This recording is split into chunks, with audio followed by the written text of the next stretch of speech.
meeting. If I could have everyone rise for the Pledge of Allegiance, that'll be led by Board Member Seaman. And if I could have everybody, some of you may notice our superintendent isn't here this evening. His mother-in-law suddenly passed away this afternoon.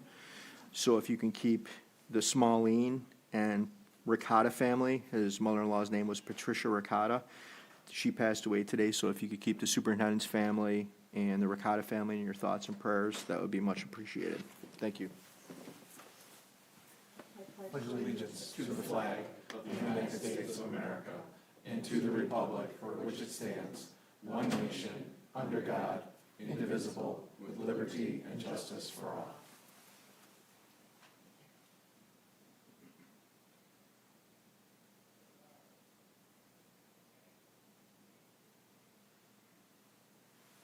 Thank you.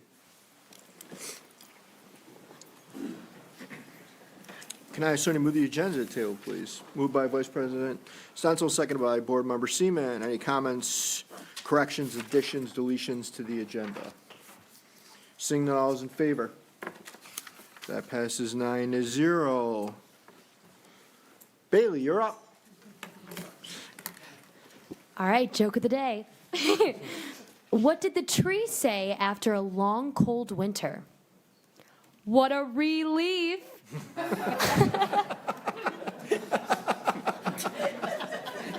You're killing me, Bailey. You're killing me.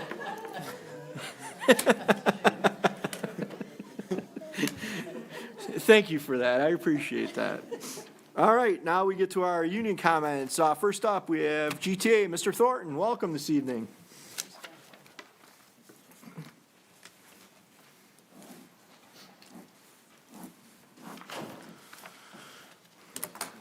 Yeah.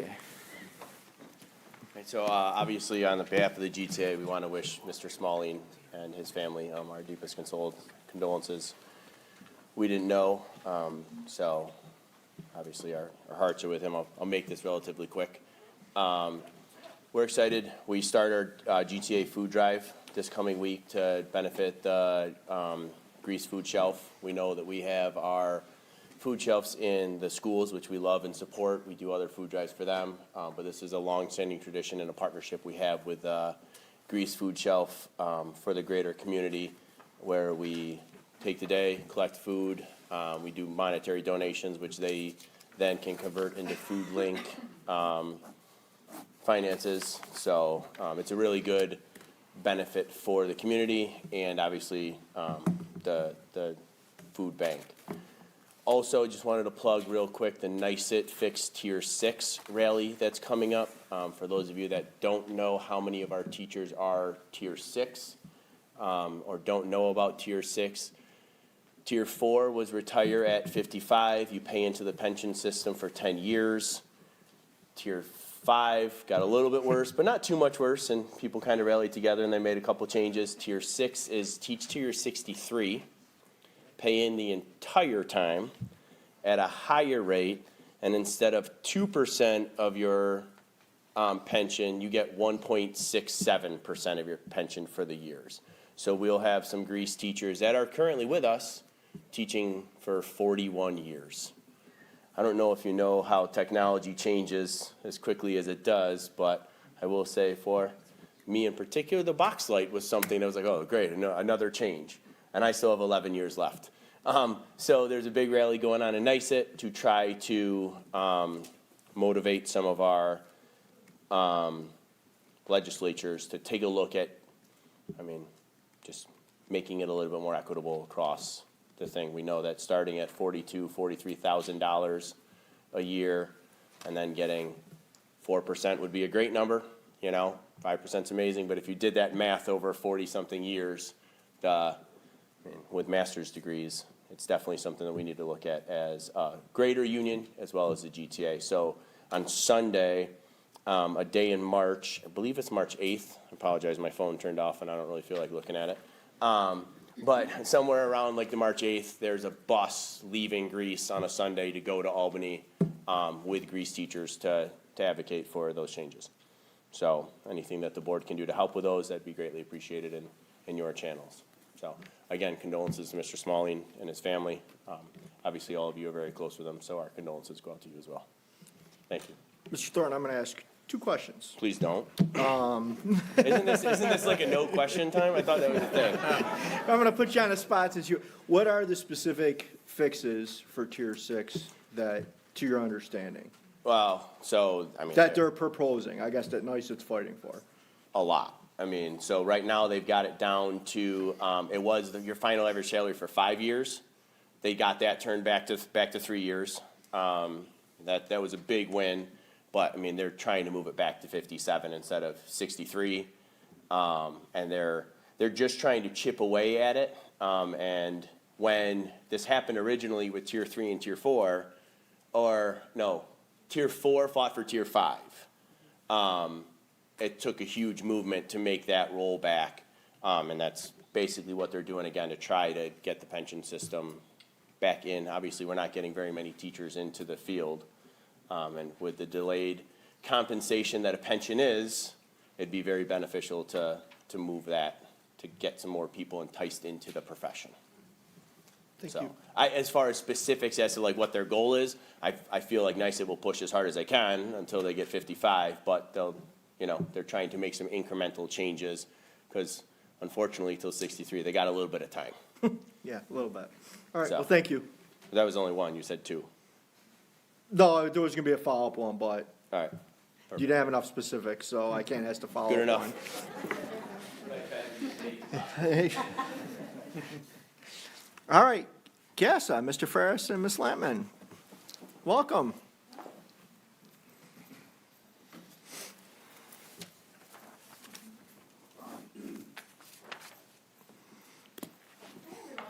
Thanks for having us. I'm Kelly Lampman. I'm the principal of Longridge, Hi, Mike Ferris, principal at Autumn Lane. and we have the honor to represent GASA and give some updates. We are at that mid-year point, and everybody is checking in on their school improvement plans. So we have a lot of schools that wanted to share, and so we're going to move through all of these exciting celebrations that everyone has. Just to remind everyone, you're going to see some, us going over some of the SIPs and the progress that they're making. Goal one was around instruction, goal 2, PLC, and 3 was behavior. Anything you want to add? Okay. I'm going to start with Longridge, very exciting. We are working in WIG 1 to improve our reading proficiency using iReady as a measure, and one of the fun ways that we get everyone involved is to get the kids excited about using their lead measures and really scoring and improving on their iReady diagnostic. And so when students grew, they got a sticker for ELA, they got a sticker for math, and then they got to pick an administrator that they wanted to get a pie in the face. And so did a lot of campaigning to make sure it wasn't me, so I was like, please, no. But Miss Watson took a pie in the face on Friday in front of the whole school, and it was just a really great time to show students that like learning can be fun, and we can grow and still have a good time. All right. We have Petty Hill Elementary, whose WIG was focused on finishing their ARC unit. So as you can see, they were looking to reflect on some of the results there. The results of the post-assessments are a data point for SIP Goal 1, which is to increase the percentage of their students scoring proficient at the grade level ARC unit writing rubric. So their focus is heavily focused on writing, and the ARC core curriculum has been an improvement there. At Brookside, their staff was using iReady Diagnostic. They were analyzing and really using that information to differentiate instruction during their win time. All right, Pine Brook continues to monitor vocabulary growth like many of our other schools through their iReady diagnostic data. Students have participated in a literacy night and after-school academic events. The explicit teaching of routines and hands-on vocabulary experiences through in-school clubs and lessons. Oh, hey. That's mine. Hey, Autumn Lane. Hey, Autumn Lane is back. All right, so it's much easier to talk about your own school, I'm sure, as you can imagine. We are fortunate at Autumn Lane to be focused on our widely important goal of increasing proficiency in reading. We're highly focused on our vocabulary growth for our school, and we've used a couple lead measures to get there. We're trying to get our school to learn, our students to learn at least 10 new academic words per week. And in doing so, we're tracking them both within our student trackers and our classroom trackers. And we have a school-wide vocabulary train that you're going to see as you walk through the halls of Autumn Lane that is going to grow exponentially over the next couple of weeks. We are focused on iReady vocabulary lessons. We're expecting that that's going to drive vocabulary instruction that is going to be differentiated for our students. And finally, and you'll see a theme throughout over the next few, is that our PLCs are really focused on looking at that data to unpack the data during those PLCs in order to differentiate instruction for our Tier 2 and Tier 3 students. And Autumn Lane is not the only school to do that. Yeah, ELC, they are really looking at their, increasing their after-school phonics instruction for their pre-K students, giving lots of expanded learning opportunities. They're leveraging kids care programming, which is really exciting because a lot of our schools have that, using their community partners and family engagement to support that progress towards those benchmarks. That's another theme you'll notice is family engagement. And as community schools, we're really proud to be able to engage our families. At Holmes Road, engaging data chats with administrators, interventionists, and counselors happened in January. And they're analyzing reading and math unit assessments as well as looking at benchmark assessments, looking for growth and overall performance. And lastly, problem solving for students at the data chats and plan possible interventions. English Village is providing monthly take-home reading activities for their students to promote that literacy and family engagement. So you're seeing that connection again to families at home. You can notice in the themes, right? All right. Brandon wanted to give us a dissertation, so we decided. So I'm not going to read that all to you. I'm going to point out the bolded parts, 'cause that's what I found pretty super important. So we're going to go there. They are excited. We're excited for Brandon and their team, but they are excited for the progress that they're making, especially with their PLC goals. And what their PLC, at their staff meetings, their assistant principal for instruction and support and assistant principal for student support services, which are also here, have been leading professional learning focused on vocabulary instruction and its connection to the PLC's 4 questions of DeFore. Oh, Arcadia too, look at them. They are reflecting on in their first semester, so through a collaborative design process, staff is developing specific high-impact action steps for February through June cycle, and making sure that they align with our district goals. And so they're ensuring that students are, that there's measurable growth for all students, and they're using really great instructional strategies to remain responsive to the evolving needs of all of their students. Our DCIA team sent some information to us, the math department. Many of you might have been aware that they hosted a Candyland-themed math night just recently. And so for those that were present, thank you for supporting that. That was at Arcadia Middle School, and it was focused on the district-wide instructional TOSAs, and their elementary math interventionists were there to support providing games, activities for approximately 550 people. So that's a home run right there for our math team. So thank you for providing that, Audra and her team. And that's it. Thank you. Thanks.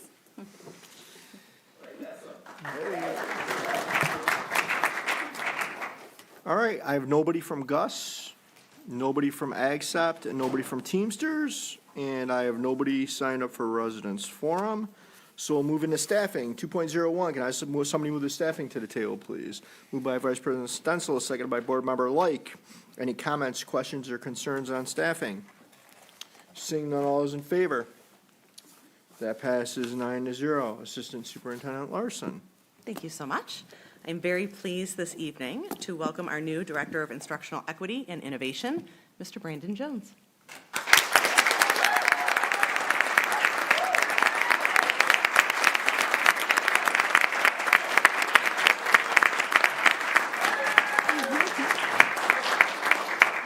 Brandon Jones has been a member of the Greece Central School District since July of 2017, where he joined as an assistant principal at Odyssey Academy.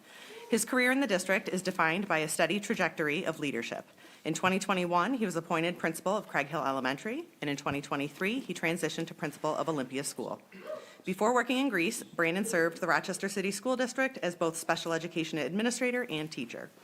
These diverse roles have provided him with invaluable lessons that continue to guide his professional practice today. Throughout his career in Greece, Brandon's mission has been centered on elevating student outcomes for all learners. He is a staunch advocate for high-quality teaching and learning, specifically focused on addressing educational disparities, through research-based instructional strategies and innovative, creative approaches to school structure. Brandon is eager to scale this impact, bringing his passion for systemic improvement from a single building to the district as a whole. Brandon would like to give special thanks to the Olympia community. It was at Olympia that he felt empowered to innovate and lead with a fresh perspective. He expresses his sincere gratitude to Olympia's students, staff, and families for providing grace and trusting him to lead. He is proud of what they accomplished together and looks forward to finishing the school year with strength and purpose. In addition, Brandon would like to give a special shout out to Dr. Michael Zappitz.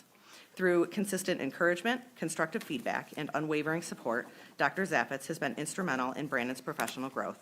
By fostering an environment that allowed for creative problem-solving and innovative mindset, Brandon was able to address Olympia's needs.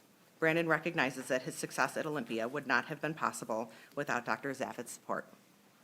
Brandon would be remiss if he did not acknowledge the sacrifice, struggle, love, and kindness that his grandmother, Patricia Shields, and mother, Tracy Jeffries, provided over the years.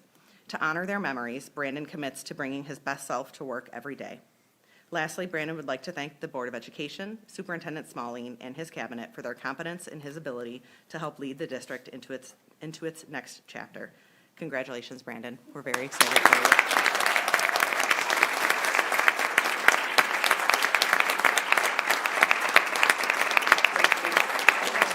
Hey, you're the first person I haven't had to towel. That's what I'm impressed about you, Brandon. All the time, you got it down. So first it'll be cabinet, then it'll be your Olympia team, and then your 2 special guest stars that came back to Greece.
Thank you for coming.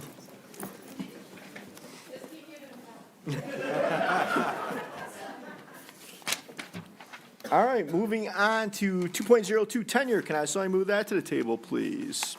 Moved by Mr. Butler, seconded by Ms. Falzarano. Any comments, questions, or concerns on the tenure? Oh. Board Member Like. I would just like to thank the principals who have written these tenure. You may not think that people read them, but I really do, and I think they've just improved exponentially over like the last year. So I do appreciate them, and I know the time it takes to write them, so thanks. Okay, any other questions? All right, seeing none, all those in favor? That passes 9-0. Moving on to 2.03, the non-unit rate sheet. Can I have somebody move that to the table, please? Moved by Mr. Maloney, seconded by Mr. Butler. Any comments, questions, concerns on this? Seeing none, all is in favor. That passes 9-0. 2.04, the Teamsters MOA. Can I have somebody move that to the table, please? Moved by Ms. Seaman, seconded by Mr. Maloney. Any comments, questions, concerns on that? Seeing none, all is in favor. That passes 9-0. Moving on to the Gus MOA. Can I have somebody move that to the table, please? Moved by Ms. Farmer, second by Mr. Maloney. Any comments, questions, concerns on that? Seeing none, all is in favor. That passes 9-0. Moving on to 4.01, the 26-27 state aid proposal presentation. Deputy Superintendent Fleming. Thank you, Mr. President. I'd like to ask our Assistant Superintendent for Finance and Administrative Services, Mr. Romeo Kaloli, to please come up for our presentation on the executive budget, state aid. Thank you, Mark. Sean, do you wish to clear out the room before we start for this meeting? I'll give you that opportunity. No, they're all enthralled with what you have to say, Romeo, so This is good. look at the bright side, you know? Thank you very much. So we're going to talk tonight about the executive budget. On January 20th, Governor Hochul presented her budget for next year. In there were a variety of things. I'm just going to highlight some of the items that kind of particularly relate to school districts. First, it's the highest ever school aid total. So there's approximately $39.3 billion allocated towards school aid for next year. That's a $1.6 billion increase, or about just over 4% increase over last year or the current year. So a significant amount of money. Two, foundation aid increased about $779 million, or just under 3%, for a total of just over $27 billion. The proposal provides a 1% minimum increase to all districts who would have been held harmless, and there's no changes to the formula. So one of the things I'll talk about in a moment, I can elaborate it a little bit later. It's a significant change for the district over the last 5-6 years going into 26-27. We have always been on formula. We've always seen a decent increase in our foundation aid, and then for this year, for a variety of reasons, some of which we're looking into and trying to advocate for, we're only seeing a 1% increase. We are one of those 1% due minimum districts. There are 460 other districts in the same boat. So that is a change for us.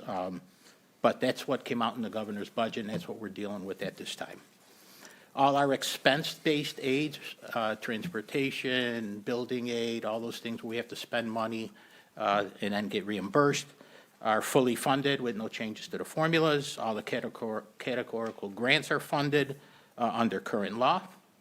The executive budget provides about $395 million for universal school meals, similar to what was done in the current year. So all students, regardless of income, will receive breakfast and lunch at no cost. There's about $55 million allocated towards that, and the free summer programming food program will also continue. Universal pre-K funding it saw an increase of about $431 million to about $1.5 billion. It's to make sure that by 28-29, all 4-year-olds who wish access to UPK have access to a UPK program. And a significant item is the budget increases for most districts, and we are one of those districts, the UPK funding to about $10,000 per student. Next, the governor's budget also provides funding for college and high school opportunities, which include the items shown on the slide: smart schools, smart transfers, technology pathways. High school students interested in a teaching position can earn college credit in relevant subjects while they're in high school. That is a good thing. Back to basics in math, similar to literacy, was an emphasis point. There's $2 million provided for teacher training and best practices. High-impact tutoring, $9 million to support targeted literacy and math tutoring of students in high-need districts. Additionally, the governor's budget has a recommendation in it to eliminate the prior year adjustment queue for all payments prior to 25-26. And there's no funding to pay that off. So for the prior year queue for all districts in New York State, it's about $18.5 million that is owed to districts throughout New York State that her proposal is to not pay. For us specifically, it's just over $700,000 that is owed to us over a period of time that we are unlikely to see. And then lastly, there's no new proposed changes to the zeros emissions bus mandate, which was a surprise to many folks, but the mandate as originally articulated is still in place, which means that you cannot purchase any new school buses that are gas or diesel without a waiver starting in 2027, and you have to convert your whole fleet to a zero emission by 2035. So what does the governor's budget look like for us for the upcoming year? Traditionally, there are fewer columns on here. There are two on the far left because we adopted our budget in April of last year, but the state budget didn't come out to May, so I included both. And in the first green column is the executive governor's budget for state aid, and then a variance and percentage change on it. For foundation aid, you'll see we increased our foundation aid was increased by $1,214,000. There's literally just 1%. And as I look at that 1%, knowing that CPI, Consumer Price Index, and inflation is going to be 2.7, 2.8, it's a third of the inflation factor for 2025, and we're only getting 1% to meet the needs of all our students in a very tough environment. As I mentioned, there's 460 districts in the same boat as we are. Looking down a little bit further, our building aid is highlighted here. Right now, you see a decrease of about $556,000. We believe that number should be a little bit higher. We will confirm that next week when we meet with our financial consultants. We filed what are called final cost reports at the end of December that we believe are not reflected in here and should raise that amount in the February database run. So that is one item we're keeping our eyes on. We received 7.4 million, or 7.4% increase in transportation. Universal pre-K is at $2,980,000 is the max that we could receive in UPK, given that we could fund and provide programming for every kid that wants it. Public excess cost and private excess cost, some modest increases in there. And then we get down to BOCES aid. BOCES aid, again, is highlighted because we believe that number should be higher as well, given the expenses that we incurred, that we will incur this year that may not be reflected in there, but again, we'll confirm that at a later time and bring back that change to the board when we know what we're going to do with it. Overall, our state aid budget that we are using in the initial budget and for now is $170,144,000, which is just under 1% increase in our total state aid, which again is very different than what we have seen in past years, but we're going to need to go with that number until something changes.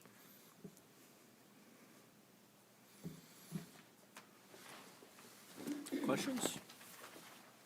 All right, moving on to 4.02, Deputy Superintendent Fleming. I'd like to ask Ms. Janine Cushman, our Executive Director for Budget and Strategic Planning, to please join Ms. Romeo Kalili at the podium. Together, they'll be sharing our initial budget update of the budget season. Okay. So this is our traditional first pass at our budget for 26-27, and then all adjustments will be based on this. Primarily, what we try to do is what would it cost us to do everything we're doing this year with the staff that we have? What would it cost us next year to do the same thing? There's two sections to this, which is, well, three revenues. I'm going to do the revenues. Janina's going to talk about the expenditures, and then we'll show the board what the gap is and talk a little bit about our plans for that. So on the revenue side, you can see here our revenues for the current year, 25-26. At the bottom, we're about $318.5 million for the current year. As we've looked at some of the sales tax and pilot agreements, we've made some adjustments, as you can see here. We'll put the variances, I'll show you those on the next slide. We're looking at an initial pass at revenues for next year at $324.8 million, which is $6.3 million more next year, conservatively, than we're getting for this year, or just under 2% increase. Just for some of the larger numbers, the state aid, we provided some breakdowns of what the variances are. So the state aid we just talked about, again, it's at the due minimum of 1%. We'll see if that changes over the next couple months. Our preliminary tax cap calculation for our tax levy is about $2.8 million higher next year than it is for this year. There's small adjustment in our pilot payments.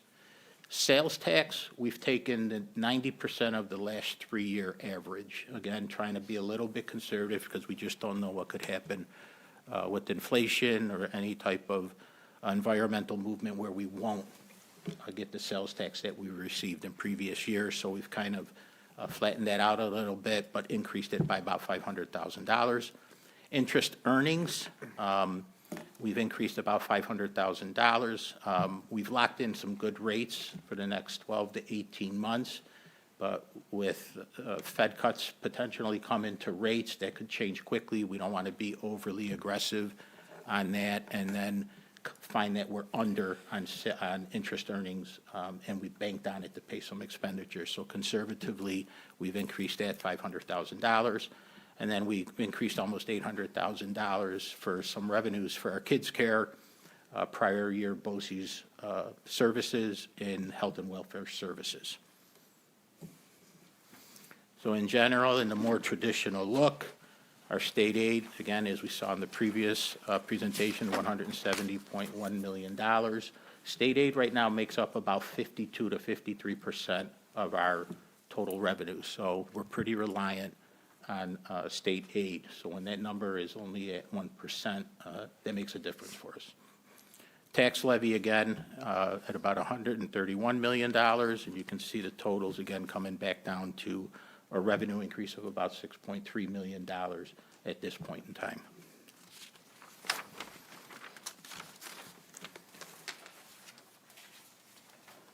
Thank you. So as we've shared in the past, our budget process starts early in the fall, where we meet with the superintendent and cabinet, buildings and departments, in order to build, based on their input, their budget projections to sustain current programs, as well as initiatives that they are looking to advance. The budget that we're going to share tonight is the budget that sustains current programs based on current rates that we expect and any necessary changes in resources that need to be put in place to sustain those programs. So when we look at this, I want you to reflect on the fact that we have over 3,000 employees, and 48% of our budget represents the salaries for those employees. Another 9% of our budget represents TRS, ERS, and Social Security payments that we are obligated to pay. And another 16% of the budget, are the health, dental, and other benefits. So there's a great deal of our budget that's already locked in, regardless of anything else that we do. So in looking at the variances, we see that at 48% of our budget is increasing $7.8 million based on the contracts that are in place, our current staff that we are supporting, that are supporting our kids, and all the other individuals that support the operations within the district. ERS is increasing based on the salaries that are eligible to be covered, as well as a significant portion of that increase is because of a rate increase from ERS for district contribution, increasing from 16.5% to 17.6%. So that's increasing about 9%. It's 9% of our budget. And then equipment, supplies, contract services represent 10% of the budget. The increase of $2.1 million there is contract transportation, security, and utilities primarily. What's not reflected in that are adjustments for contract services that we take from that number and move to BOCES. So our BOCES increase that you'll see of $1.6 million represents new services or expansion of services on BOCES programs, BOCES coasters, that we enroll in, that generate aid for us. Romeo talked about our BOCES aid number is probably understated, so we'll be looking at that. So we look to move any services that are within those eligible BOCES programs into there so that we can generate aid in the upcoming year. And then the other major variance, is health, dental, driven by our staff enrolled in various, whatever health programs they're in, and the district contribution that we're expecting to go up 10% in the next round of increases for January to June of next year.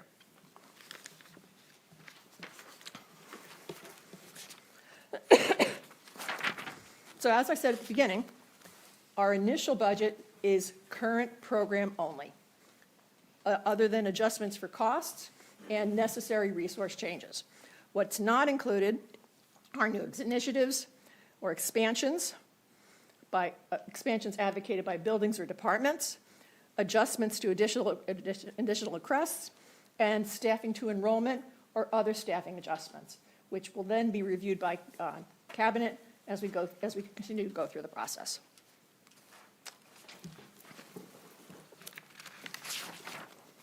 Romeo's going to take it over from here. All right, so we've seen the revenues, we've seen the expenses, and they're listed here. So we have a gap, an initial gap right now of almost $12 million, which is about 3.5% of that expenditure number. That's 3.5% of that $336 million budget. So as we looked at this, from 2015 to about 2020, we were exactly in the same place as we are now. We've always had experienced a budget gap in the initial rollover. Then from about 2021 to 2025, we had the full implementation of the foundation aid formula. Other things were in different places. We didn't have any gaps.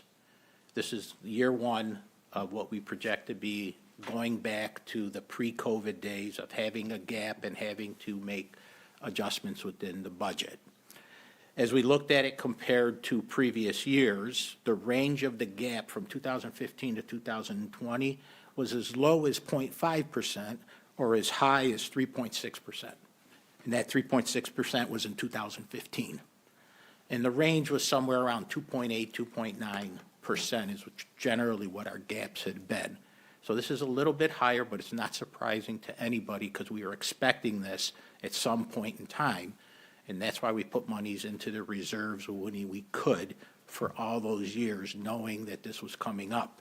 However, this has come up a little bit sooner than we thought it would be coming up. So,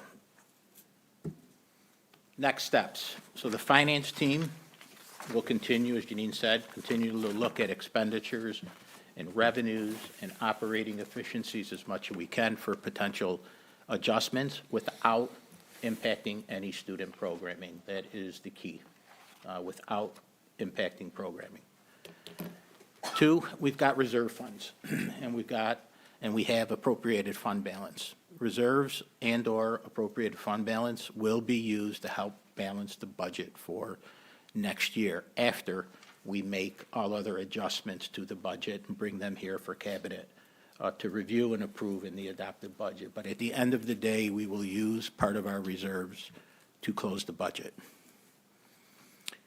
Lastly, cabinet, finance, Human Resources, we'll be talking to schools and others. We'll review all our budget components over the next 14 months with the goal of having a balanced budget by the 28-29 year without the use of reserves.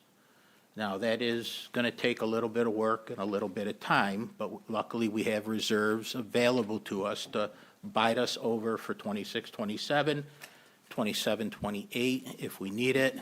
But by 28, 29, we believe we need to be in a different place than we are now. Realigning the budget is not something we can just do overnight. It's going to take a little bit of time. And as Janine had alluded to earlier, 75% of our budget is staffing and benefits related to that staffing.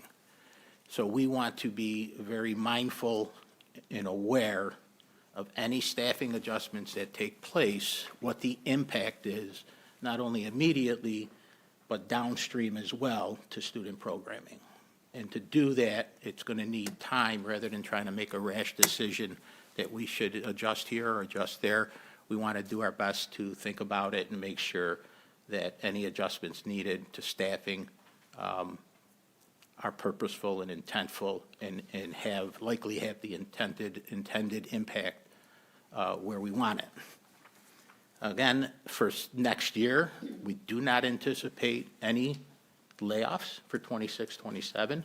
However, it doesn't mean that a vacancy or a vacancy by attrition or some other adjustments may take place. It may, but no physical person, no physical body will lose a position for next year. It's not our intent. Everything will be working towards how do we continue to do more with the staff we have while addressing the budget concerns as well.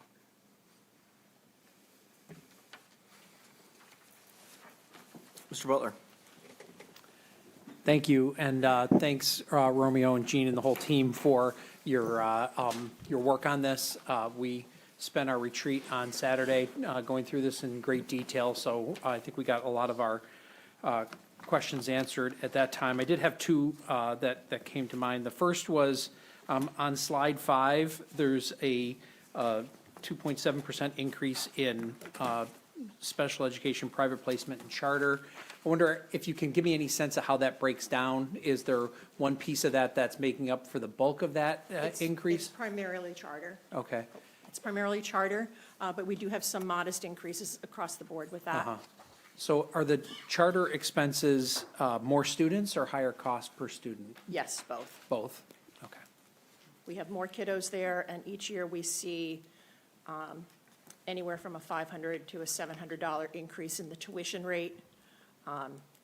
The increases in the number of charter students has slowed, but we're also seeing a few new charters coming on board, and traditionally their structure is to start with a couple of grades and then add year after year. So we may likely see another blip in enrollments at the new sites going forward. Vice President Stutzel. Thank you, Mr. President. I just want to echo Mr. Butler's comments and give your entire team a huge shout out. Everything we've gotten before the retreat we just had, and now your team is so thorough and dedicated to what you do, the projections you make. It really informs us as a board about what to expect, where we're coming. You've got the most up-to-date information. You're always communicating with us. So really just want to express true gratitude and appreciation for all that you guys do and everyone that's behind the scenes that works with you. Because I don't think a lot of folks watching at home truly appreciate or understand like all the effort that you put into it. I certainly didn't before I became a board member. And, you know, I'm still digesting a lot of it, even in my second year, but I really just want to say, you guys knocked it out of the park, so thank you so much for all you do. Thank you. Mr. Maloney. On page 7, the BOCES extra there, the 1.646 million, Yep. is that existing, that it's not adding any coasters to that? It is an expansion of community schools, and it is a reflection of shifting community schools, Leader in Me, and Arts and Education, which would have been building based expenses that are now running through BOCES that will generate aid to assist in sustainability of those programs. So when we would send kiddos to GIVA or to the Strong Museum or to RBTL or to the zoo, those dollars would just be spent. Going through arts and education, we spend those dollars through BOCES, but get aid then back on that adds to the sustainability of it. So we'll be getting aid back on the 1,600,000? We get aid back on the whole, About most of the 20, well, the non-special ed, because special ed is aided differently because we stack those kiddos, but the services that we run through BOCES will be aided back at 75%. Okay, thank you. Mr. Bonagoro? I'll quickly echo the same sentiments. You guys do a remarkable job and have been very creative with the use of our resources, so thank you for that. I'm wondering if there are, I don't know if you can even identify it now for us, but are there unfunded mandates that are kind of new or just continuing to grow that the budget aid is not even keeping pace with there? And I can think of some things in my own mind, but I mean, are there things like that that would kind of point to an inequity in the state's ask of us or demand of us? So certainly, speaking from the perspective and listening to Stacy Brindisi's concerns over providing mandated services to our special ed students, our ability to continue to support that, because we have to go outside to find providers for many of those services, is increasing those costs in ways that are not immediately addressed. Those children could be stacked and aid would be generated on it, but we're not going to ever get the full impact of that. And it's shifting the costs from salary costs to contract costs. And we're not going to BOCES because they're not providing us with the opportunities to support our kiddos that we would hope. So that's just one. Yeah.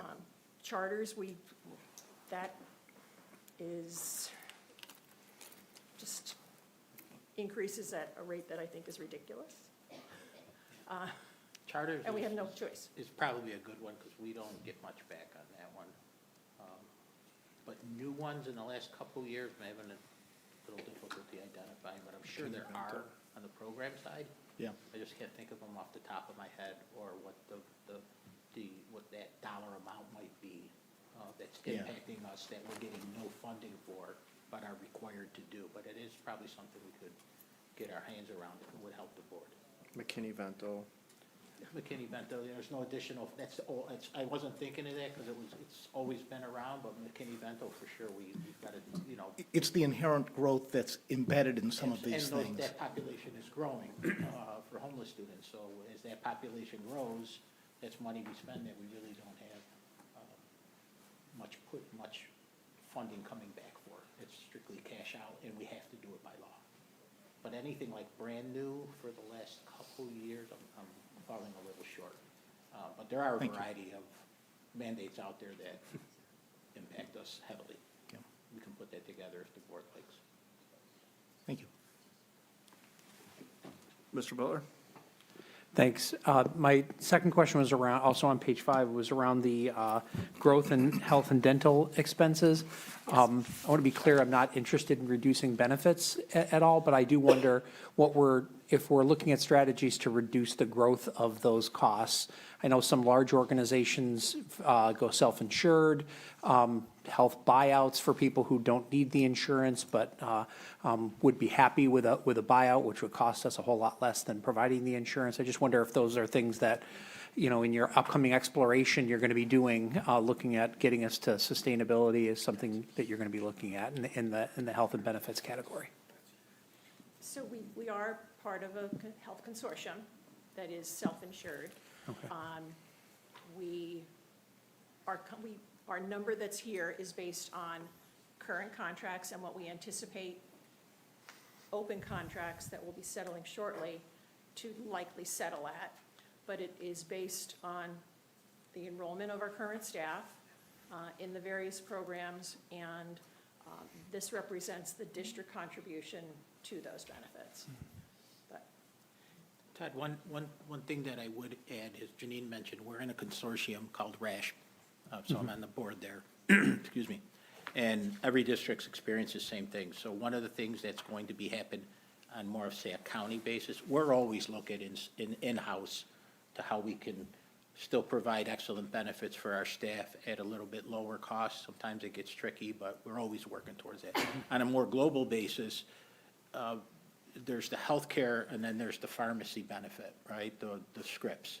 The consortium is going to be going out, I believe, at this year sometime with an RFP, a request for proposal for possibly a new pharmacy benefit manager, which my understanding, that number has grown to like 50 of them out there in the world now, when it used to be a much smaller number, because there's so much to be gained in that pharmacy business. So we will be doing an RFP for that and hopefully bring down the cost of our scripts from a different vendor than we currently provide.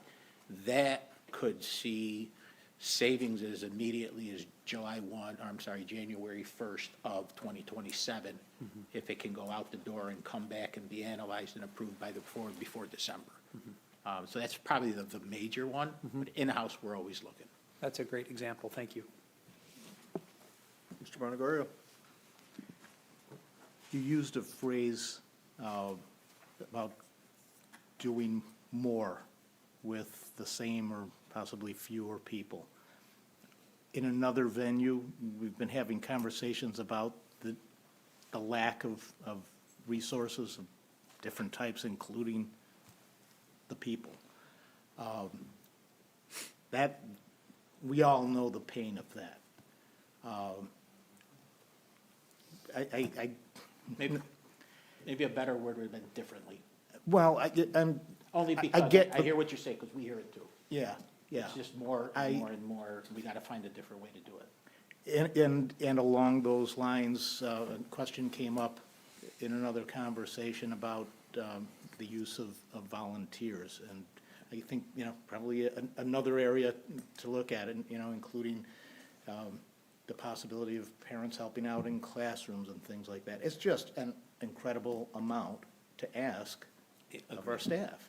And one thing we've talked about at Cabinet is, that I failed to mention, is that even though we've got this gap and we will be working to reduce that and to do things differently over a 2-year period, there will still be adds to the budget as the school year goes around, because needs will change. We will find ways of doing things differently.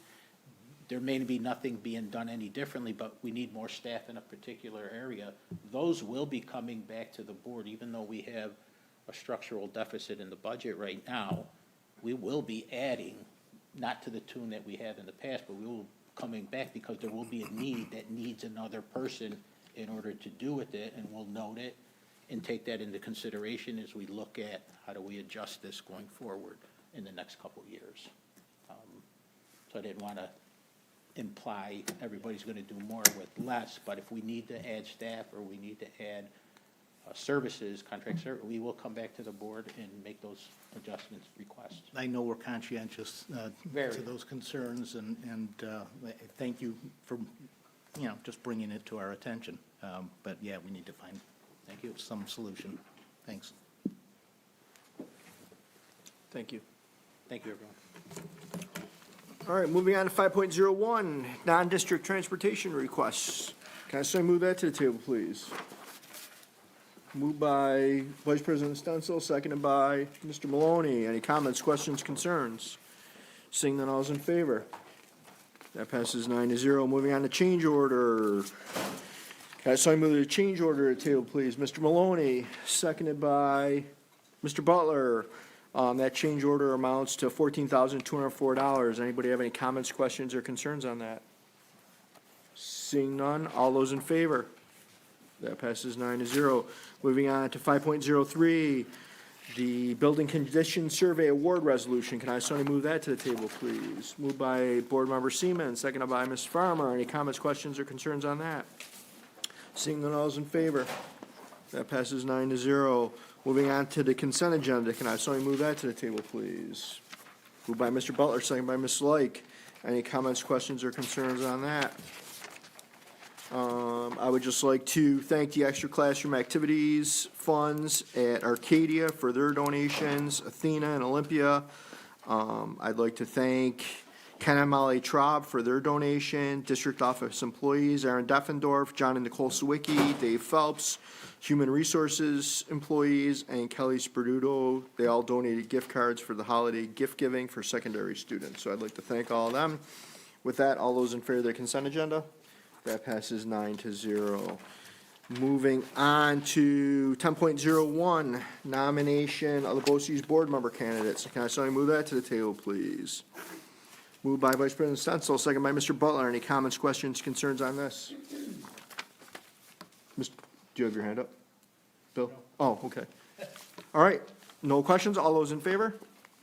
That passes 9-0. I want to thank I would like to take a minute to thank Chuck Phillips, who served as our BOCES 2 board member for probably almost 40 years. So I'd like to thank him for his service. He's stepping down, and we just appointed our former colleague, Terry Malore, who will do an amazing job representing Greece on the BOCES board.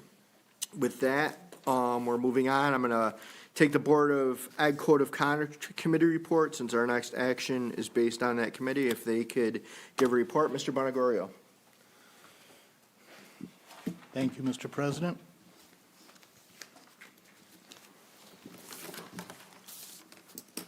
The Board Code of Conduct Committee was made up of stakeholders with differing perspectives.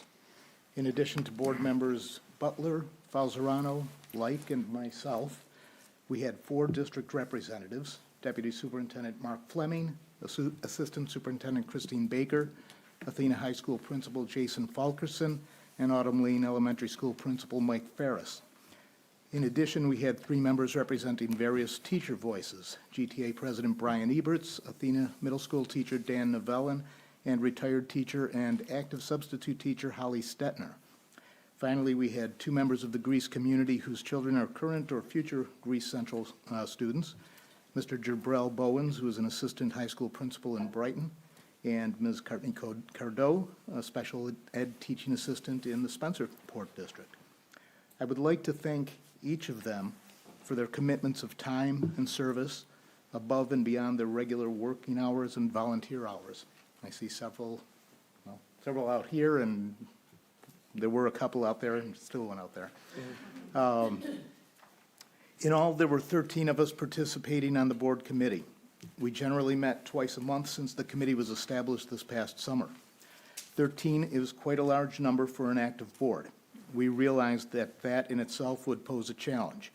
It was my desire that all perspectives would have the opportunity to be heard, and, quoting from our report, various opinions were brought forward to the committee. The major themes that emerged as possible areas of focus were as follows: clarifying the use of restorative and traditional disciplinary responses, SAVE, which is New York's Safe Schools Against Violence in Education Act, safe and orderly learning environments, consistent application of progressive discipline, review of data, discipline matrix, resource review, and professional development. We sought to achieve consensus on recommendations, end quote. And I'll add that, frankly, that was a challenge. In the end, the committee could agree only on the one main area that we thought could meaningfully strengthen the code and improve its effectiveness in practice, that being clarifying the use of restorative and traditional disciplinary responses. Our consensus conclusions were that, quote, the Code of Conduct emphasizes restorative practices without sufficient clarity, that restorative practices are to be used in collaboration with traditional disciplinary interventions, and that clarifying expectations around the use of both restorative and traditional disciplinary interventions and refining the range of available responses may promote greater consistency, transparency, and confidence among staff and families, end quote. The committee made 7 recommendations within this theme to bring greater clarity and balance to the language of the Code of Conduct. 1, to explicitly state in the Code of Conduct that restorative practices and traditional disciplinary responses are complementary and can be used concurrently. 2, to revise code language to ensure balanced treatment of both approaches, with specific sections of the code referenced. 3, to remove a relationship styles chart that mischaracterized traditional disciplinary responses. 4, to provide clarity around more consistent, progressive disciplinary responses to repeated behaviors.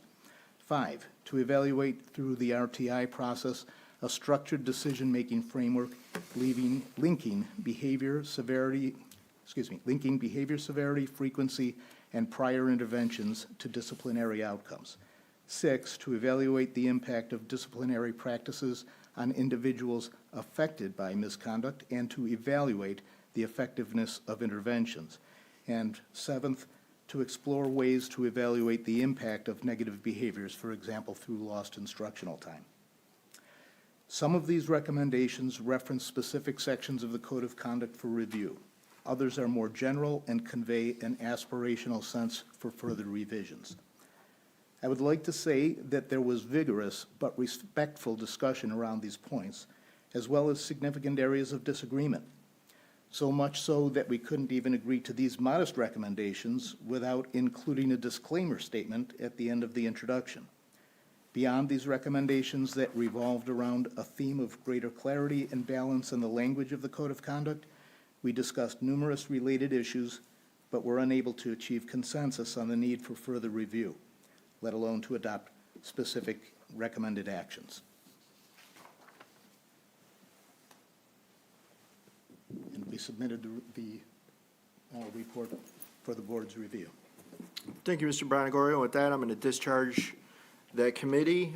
Thank everyone who served on it for their service. And now we'll move on to Resolution 10.02, the Board of Ed Code of Conduct Report Resolution, which is adopting the report that the Code of Conduct Committee came forward with. Can I get a motion to adopt the report?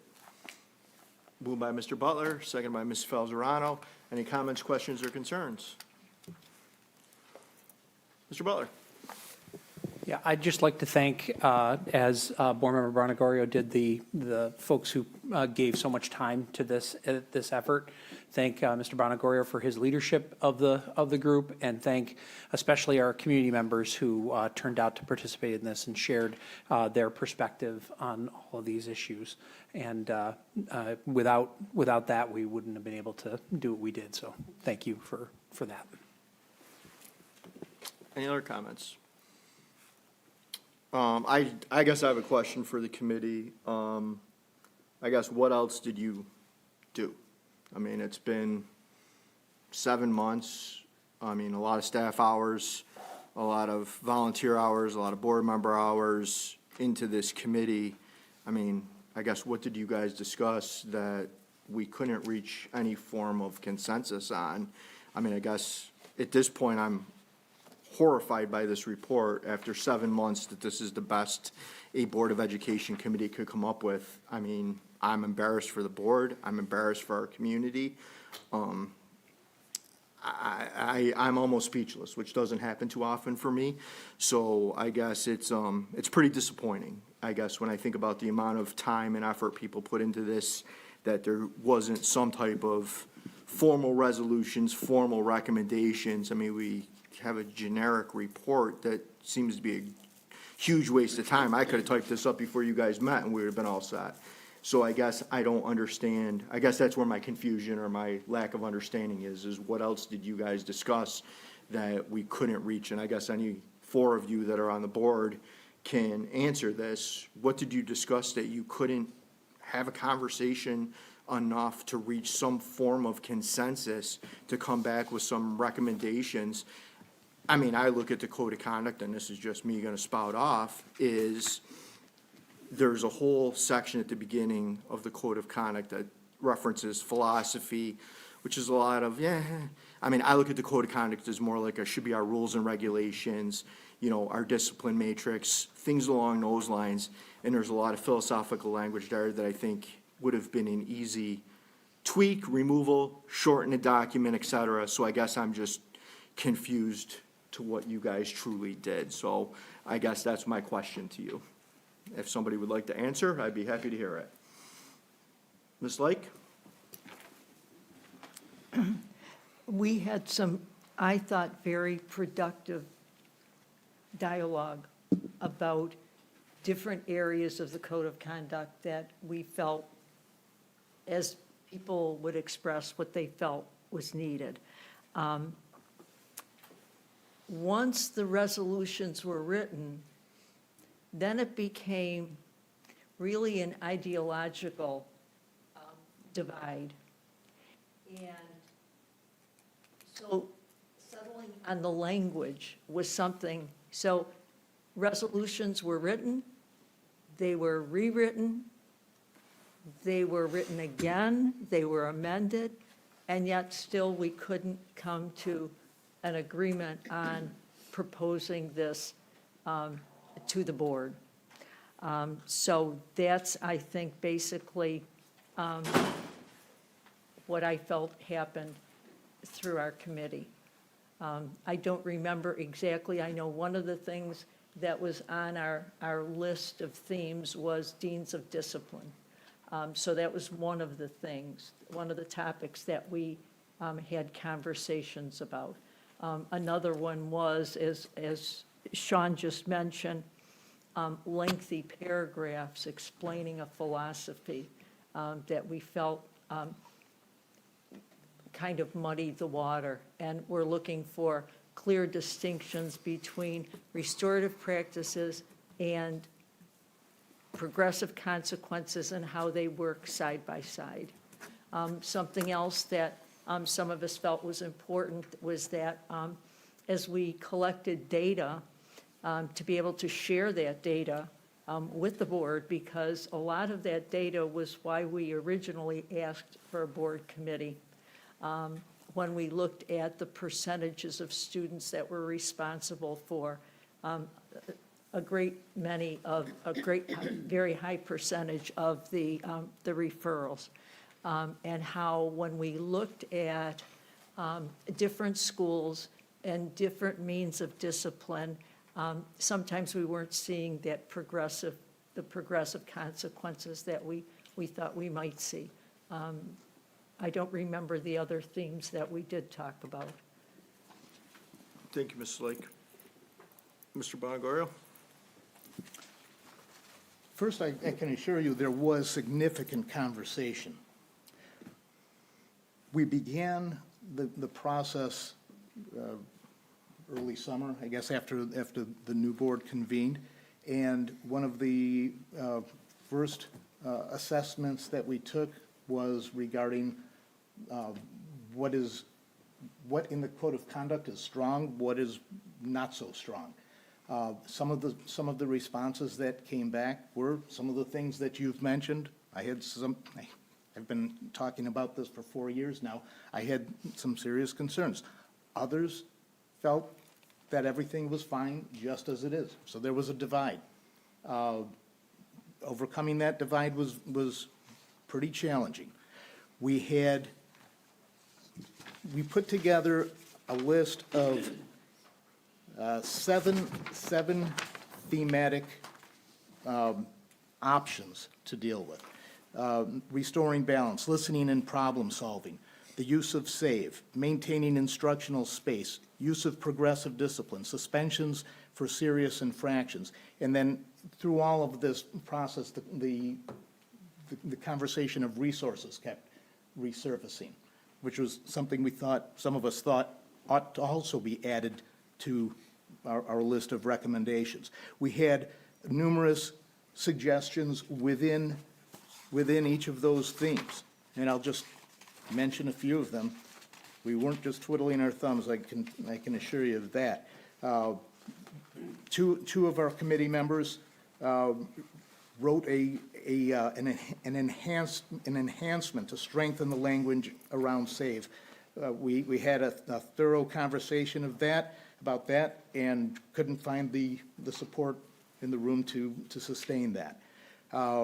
There was a lot of conversation around maintaining, this whole thing comes up out of the need to provide a safe and orderly environment, not only to protect the needs of the kids who violate the code of conduct by law. We have to do that, and we want to do that. But we also need to protect the environment for the kids who are there to learn.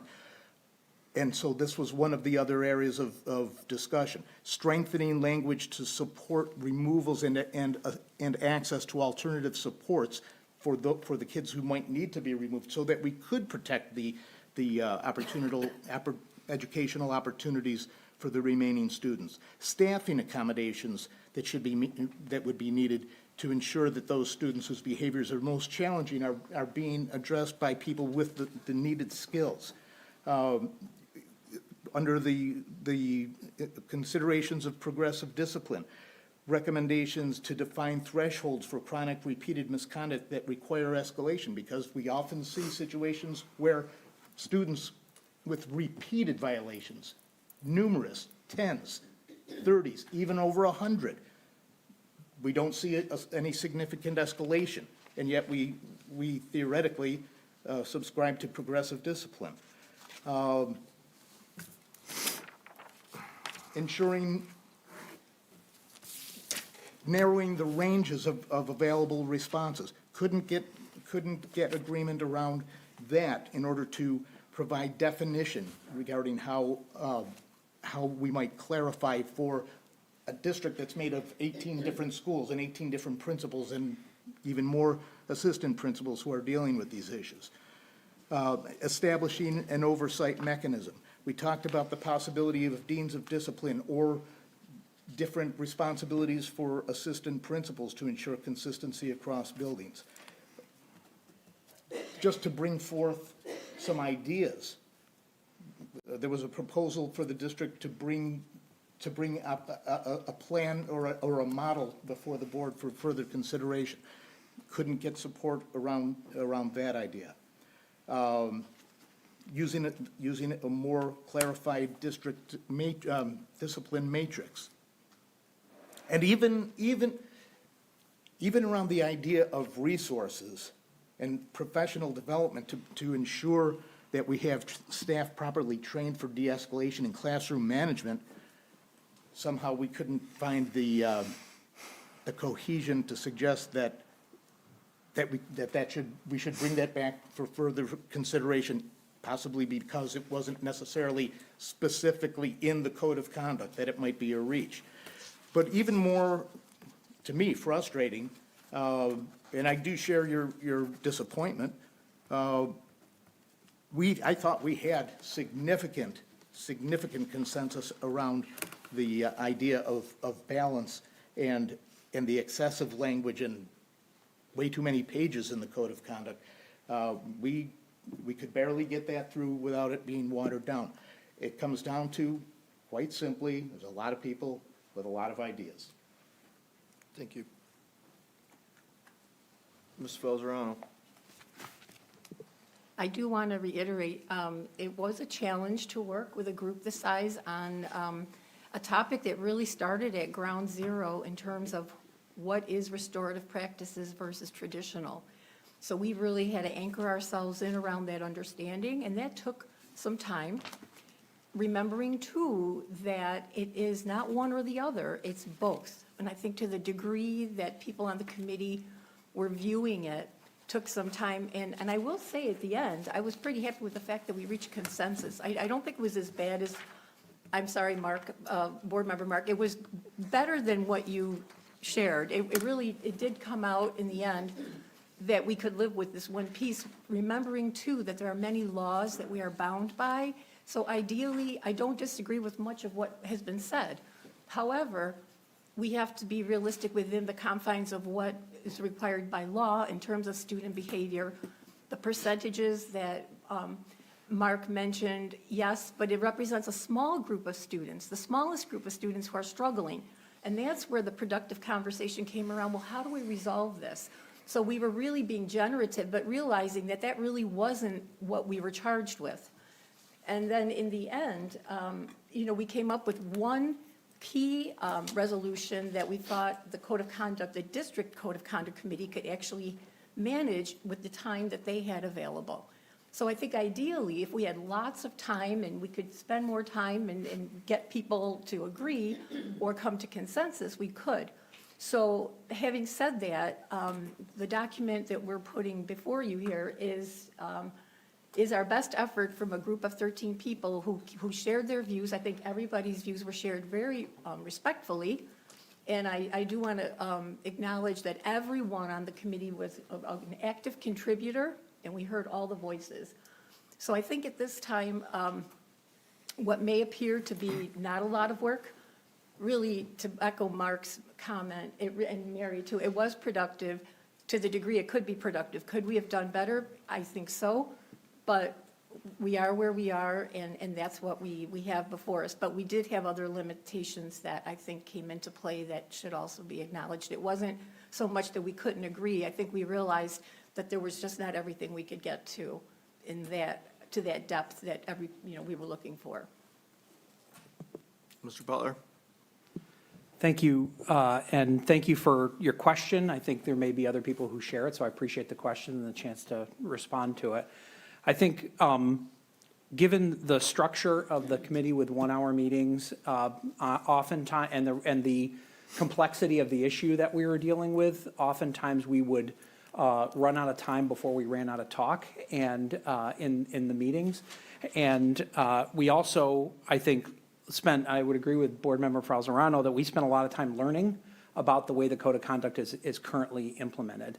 And we learned about that from the administration team, who often would teach us things about, I understand where you might be coming from there, but here's a piece of that maybe you don't understand. And I think I'm a big believer that you got to fall in love with your problem before you fall in love with the solution. And if it would have been really easy for us to come back with a long list of changes that we think ought to be made, but I think we learned a lot in the process and realized that there aren't quick and easy answers. If there were quick and easy answers, it would have been taken care of by now. Your specific question about the length, I think, is addressed in the second bullet, the intent there, and it also we recognize the fact that there is a Code of Conduct Committee that has a non-board of Code of Conduct Committee, and we were very careful to not overstep our boundaries and to disempower that group, which is going to continue on and continue doing their work.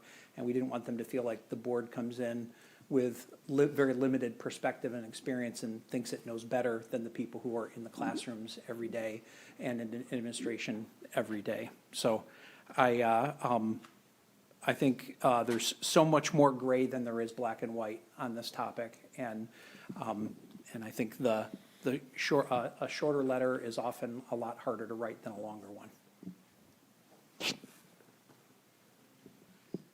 Mr. Bonagario? I didn't know if I would be able to put this in a vote comment, so I'll ask it now, or I'll state it now, that this could have been an opportunity to bring things to the board for further discussion. That's my biggest disappointment in it. Whether we would have ultimately ended up in the same spot, not advancing things, it would have been a good opportunity to bring things forward and for the entire board to have the opportunity to learn and debate the issues. Thank you. All right, I'm going to make the last comment, then we're going to do a roll call vote on this. Sitting here listening to the four of you that served on the committee, I came up with 4 resolutions. Pretty simple, pretty easy.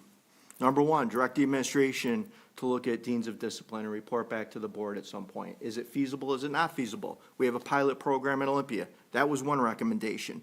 Number 2, define the difference. Ask the administration to more clearly define their difference between restorative and traditional discipline. I know in my house with my children, there was traditional discipline. I grounded my children, but I also did restorative and explained why they got grounded or why my son's PlayStation got taken away from him. There was an explanation. They are tied together. Restorative and traditional, they're meshed. So I don't understand the issue with that. Directing the administration is another resolution to look at ways to more consistently enforce the document. What ideas could the administration come up with? And then finally, shorten the document. Should make a recommendation to the Board of Code of Conduct, the District Code of Conduct Committee to shorten the document. So, I mean, I'm hearing a lot of excuses why any work didn't get done, when I just came up with four pretty easy that could have come to this board for a discussion that were fairly easy, innocuous, didn't tie anybody's hands, didn't change the direction of the district, was asking the administration to report back to the Board of Education. That's would have, should have what happened with this committee. With that, we're going to move into a roll call vote. Mr. Butler. Yes. Mrs. Farmer. Yes. Yes, with reservations. As a board, one of our primary responsibilities is to approve the budget and to oversee the allocation of resources. After reviewing data for student referrals other than those issued for skipping and truancy, we requested a board committee on the code of conduct. After meeting twice a month for several months, this resolution is far from what I believe is reflective of a strong message needed from our board. It is my belief that disruptive behavior by a very small percentage of our students has a negative impact on the academic performance and social and emotional well-being of a very large percentage of our students, as well as the well-being of many teachers and other staff. I had hoped that our committee would lead our district to an honest evaluation of this impact of chronic disruption by a very small number of students on the culture and climate of our schools. This resolution falls far short of that, but I cannot negate our effort by rejecting it, so I will say yes. Mrs. Felzerano. Yes. Yes. Mr. Stuntzel. Yes. Vice President Stuntzel, sorry. Mrs. Seaman. Mr. Bonnegario. I'm going to say yes with an explanation as well, because this did fall very far short of what I had hoped we would achieve with it. However, I do believe that the specific recommendations that we did present will, if faithfully applied, remove the bias that some of us see in the document, will improve the document's clarity, and will enhance the use of progressive or escalated responses for students with multiple referrals, and will foster critical evaluation of the code's efficacy as a tool to make our schools safer and more productive. So I vote yes. Mr. Maloney. I'll vote yes. All right, and I'm going to explain my vote as well. I guess I've never been as embarrassed, disappointed, and angry on this Board of Education as I am right now, with a poor work product, in my opinion, that came forward in this document. I think people's egos got in the way. I think there were too many people that decided they were going to dig their heels in, and they couldn't, and this is one of the issues in our country, is that people can't have a conversation and reach some sort of consensus, give a little, get a little. I mean, there were easy things here. There was low-hanging fruit. When this committee was started, I saw the low-hanging fruit. And it's just, I'm embarrassed that this is the product that we came out with after 7 months of principals, staff members. I feel worse for our community members that volunteered on this committee, that took the time and the effort, and this is a document that comes forward. I mean, I'm horrified by this. I am truly horrified and embarrassed as a board member for the first time in 18 years, 12 as president. I've never been more disappointed in this board, in this, for the lack of, you guys are leaders. You should have led. And I'm disappointed that there couldn't be a leader amongst you. We couldn't give, we couldn't take, we postured. I'm horrified by that fact. I'm voting no. Moving on, so the vote passes 8-1. Moving on, District 11.02, shared decision-making. There's no report because the meeting was canceled. 11.03, graduation committee report. Board Member Falzerano. Yes, the Graduation Measures Committee, led by Assistant Superintendent Mike Zappitz, met on January 20th. There has not been significant additional information released from the Board of Regents on the New York Inspires initiative. However, our district has begun to do some work based on the Portrait of a Graduate guidance we received last fall.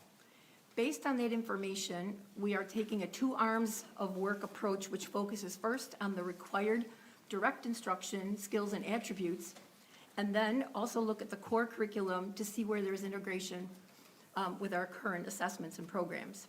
Executive Director Todd Smith has been proactive by conducting a crosswalk of the state standards to help identify where the recommended skills and attributes are currently being taught, and we are learning that our students could possibly meet the requirements in a variety of ways in different academic settings.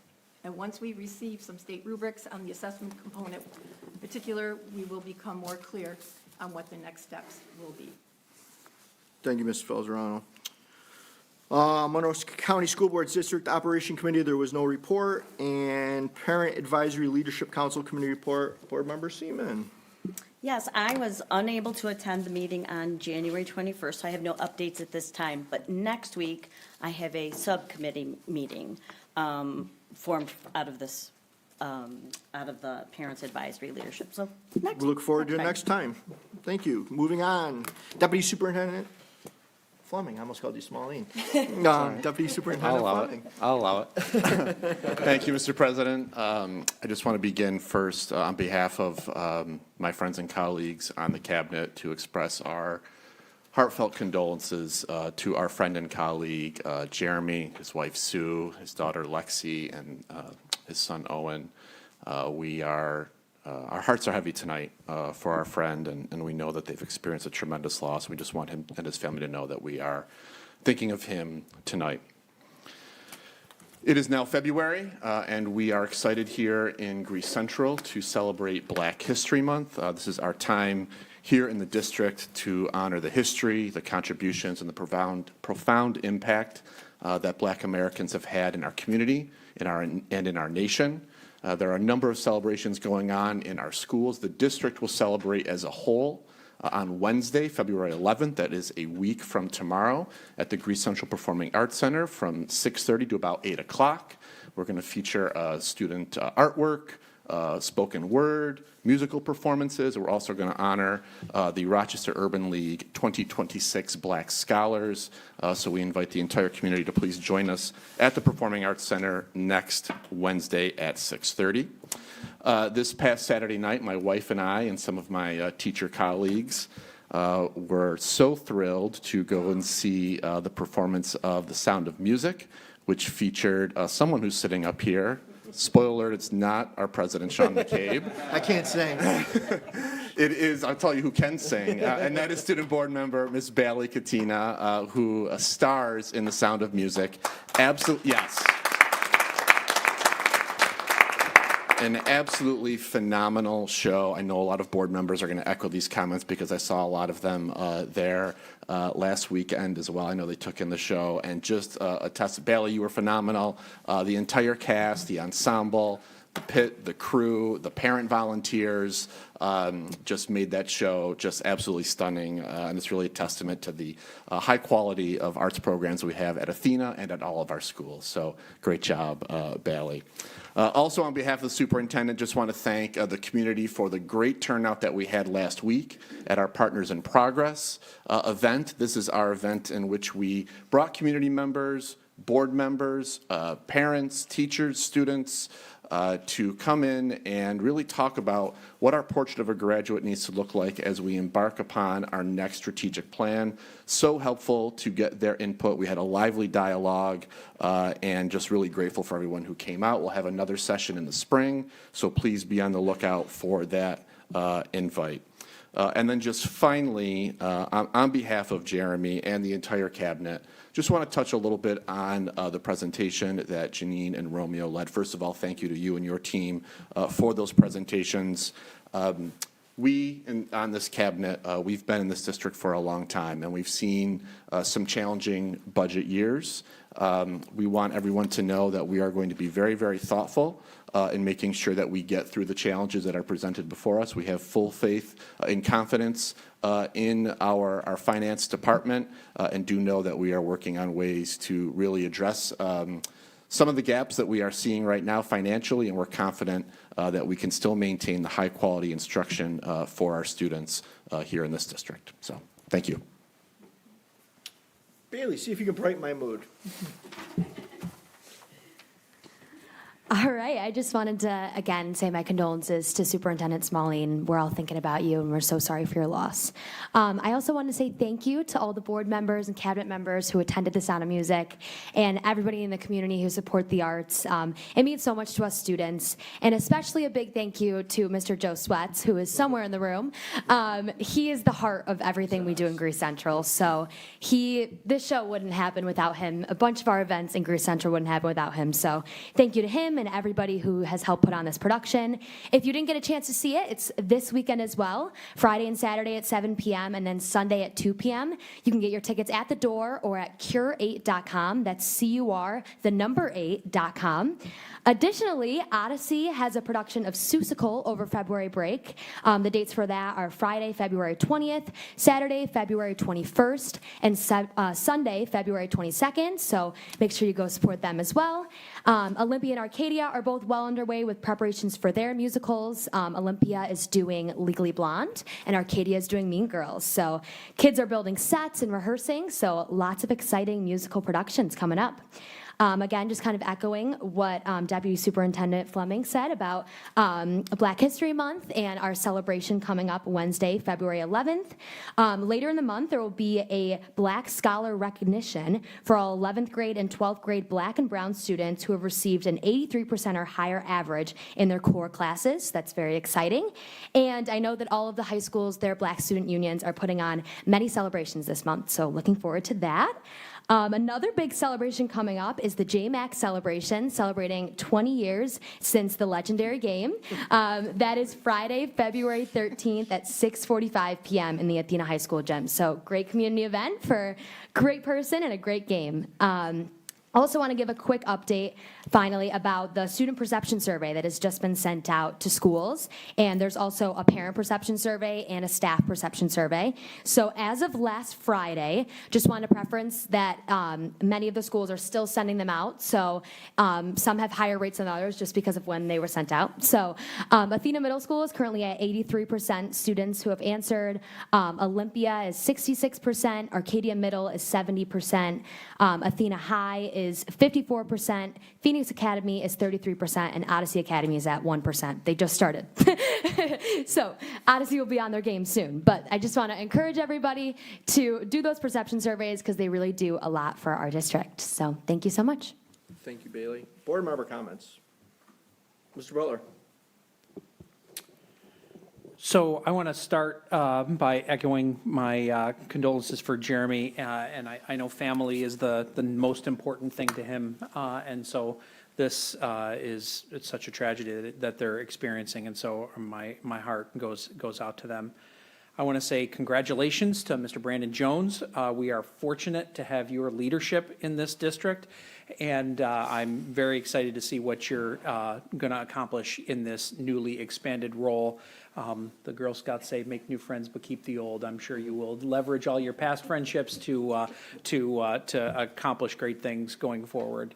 And related to that, I want to thank the administration and the board for their continued support for the importance of instructional equity.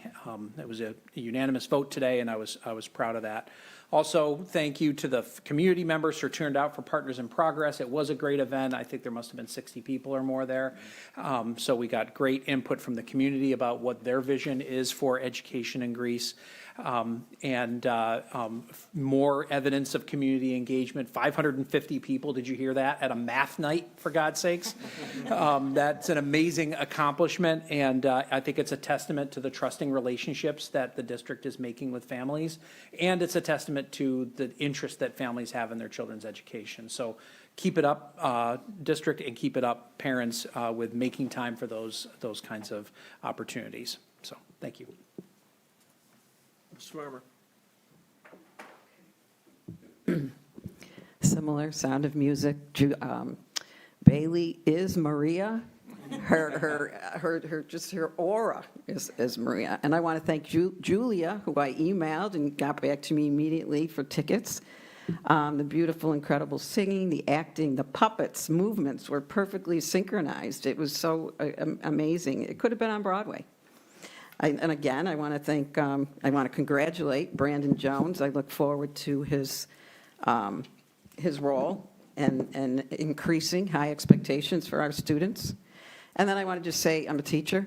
In 1976, the 200th birthday of our country, and the year I graduated from Greece Olympia High School, President Gerald Ford officially recognized February 1st as the first day of Black History Month. He asked the public to seize the opportunity to honor the too often neglected accomplishments of Black Americans in every area of endeavor throughout history. Our nation continued to move forward with justice at the forefront of who we were as a nation. Dr. Carter G. Woodson, he was a historian born to formerly enslaved parents, and he is known as the father of Black history. He established Negro History Week in 1926, championed the idea that Black history was integral to American history, not separate from it, challenging narratives that ignored or minimized Black achievements. He most famously said, if you can control a person's thinking, you don't have to worry about their actions. For when you control a man's thinking, you don't have to tell him not to stand here or go yonder. He will find his proper place and will stay in it. You do not need to send him to the back door. He will go without being told. In fact, if there is no back door, he will cut one for his special benefit. His education makes it necessary. The importance of critical thinking skills that are often overshadowed by standardized tests. This underscores his belief of the importance of education, self-knowledge, and empowering individuals and communities. 30 years later, we had another great Black leader, Ella Baker. She was a towering behind-the-scenes civil rights leader and strategist known as the mother of the civil rights movement. She championed grassroots, group-centered leadership over top-down approaches, believing that education serves to create independent thinkers who can solve problems without relying on a single strong leader. She played critical roles in the NAACP, the Southern Christian Leadership Conference, and founded the Student Nonviolent Coordinating Committee, known as SNCC. She famously stated that the movement made Martin rather than the reverse, believed in empowering local communities to lead themselves rather than relying on charismatic leaders. So, just a little history as to Black History Month and how it began and how it continued over the decades. And thank you, and to Jeremy. My heart goes out to you, Jeremy. Thank you. Do you have comments? Ms. Lake? Our theme for this year is Greece Proud. That seems so appropriate, as many Greece residents are probably walking around with a lighter step, humming Climb Every Mountain. The sound of music is nothing short of extraordinary, and we can only wonder where Bailey, whose talent is only overshadowed by her heart, and other rising stars will go after they've already garnered standing ovations. Congratulations to the many people from the Athena family who made this possible. We in the Greece School District provide many opportunities for all of our students to shine, to find their passion in one of many areas, and have excellent support and nurturing until graduation, when they can further their dreams. But tonight I would like to speak to a different group of students, to those of you who, for a variety of reasons, don't like school. It takes an effort to go, and if you find an excuse not to go, even better. You might struggle with one or more of your classes. You might not like some of the kids in your classes. You might have things going on outside of school, but you come and you follow the rules. I appreciate that more than you know. My mother used to tell me when I was having an adolescent pity party, these are the best years of your life. You have no responsibilities. You have nothing to complain about. She was wrong. Once I graduated, I got to decide everything about my life, what was important and how hard I was willing to work to get it. I found many more people who shared my interest and my viewpoints, and I seem to be getting smarter as the years go on.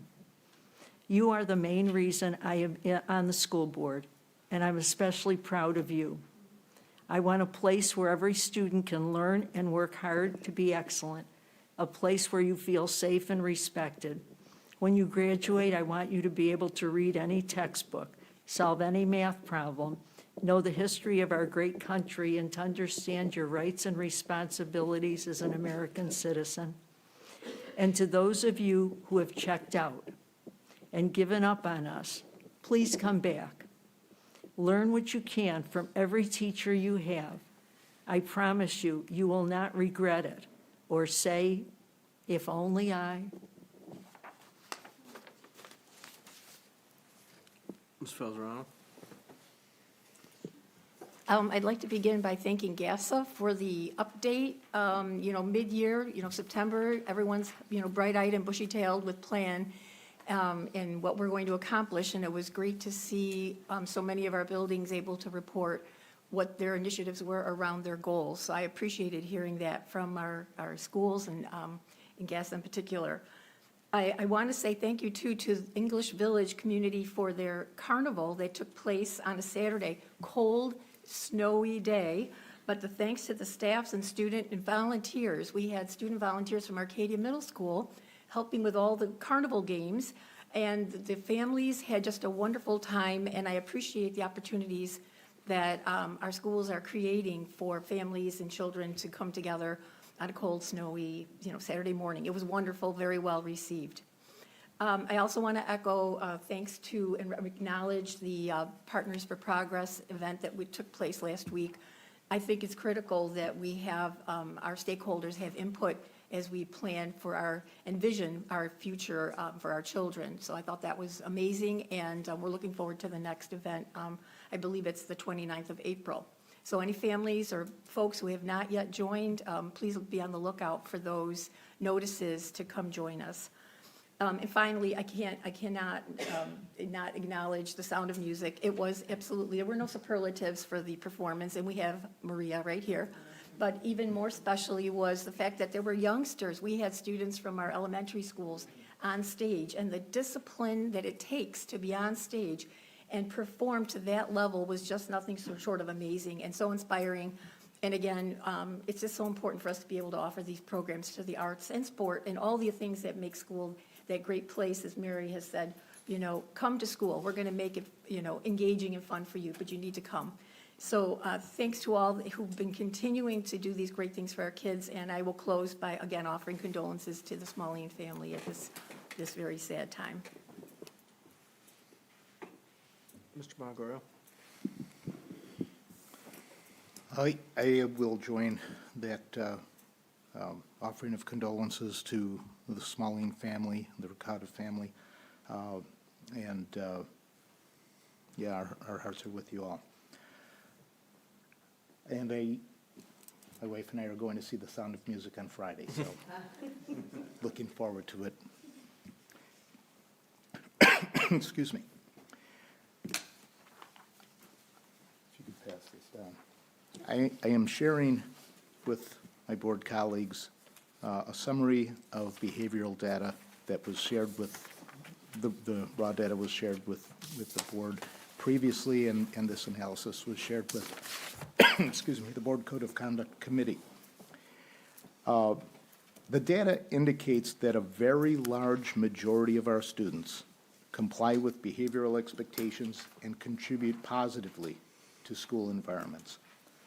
During the 2024-25 school year, approximately 70% of our students, 10,000 students in our district, approximately 70% of our students received no office disciplinary referrals.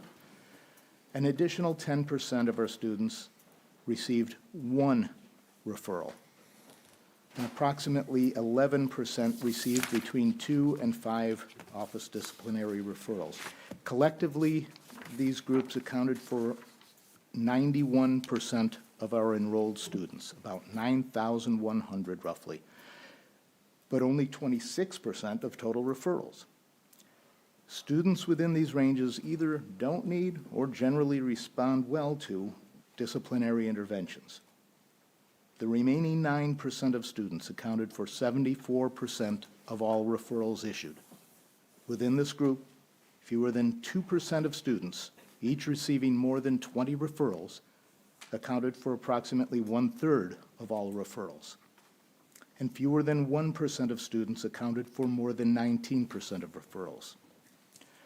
We looked at some of the histories of the students who received the most referrals, and one student in particular, don't know his name or her name, don't know, just going to read some of the responses to some of the first 24 violations. Teacher resolved, teacher resolved, teacher resolved, detention, teacher resolved, teacher resolved, lunch detention, teacher resolved, talked with student, talked with student. It goes on. After 24 referrals, there was a suspension for disruption. At the end of 72 referrals, the student had 3 suspensions. This concentration of referrals indicates that a small number of students demonstrate persistent patterns of behavior that have not been successfully addressed by existing interventions and that significantly affect school operations and academic environments. This is why some of us thought that a board code of conduct committee was important. It's why I'm personally disappointed. But this is data that I think is important for our board to have access to, be aware of, and I hope down the road still consider, because this problem hasn't gone away.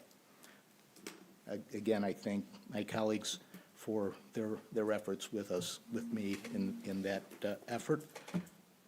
Thank you.